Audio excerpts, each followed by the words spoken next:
இயற்கை தனக்காக எதையும் எடுத்துக்கொள்வதில்லை. ஒரு ஆறு பார்த்திங்கன்னா தனக்காக ஓடுறதில்ல, மற்றவங்களுக்காகத்தான் ஓடுது. ஒரு மரம் பார்த்திங்கன்னா காய்கனிகளை தனக்காக எடுத்துக்கிறதெல்லாம் மற்றவங்களுக்காகத்தான் கொடுக்குது. ஒரு பூச்செடி பார்த்திங்கன்னா பூக்களில் தனக்காக எடுத்துக்கிறதில்ல, மற்றவங்களுக்காகத்தான் அழகுக்காகவும் மனத்துக்காகவும் கொடுக்குது.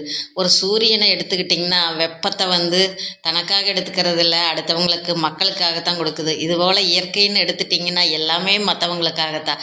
அதுபோல் தான் நாம் வாழ்கிற வாழ்க்கையும் நம்ம மற்றவங்களுக்காக வாழ்ந்தோம்னா வாழ்க்கை ரொம்ப சிறப்பாக இருக்கும். சரிங்களா? சரி, இந்த நாள் இனிய நாளாக அமைய அனைவருக்கும் வாழ்த்துக்கள். அனைவருக்கும் இனிய காலை வணக்கங்கள்.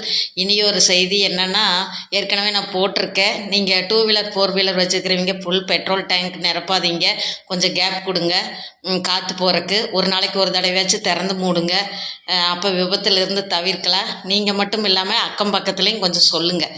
சரிங்களா?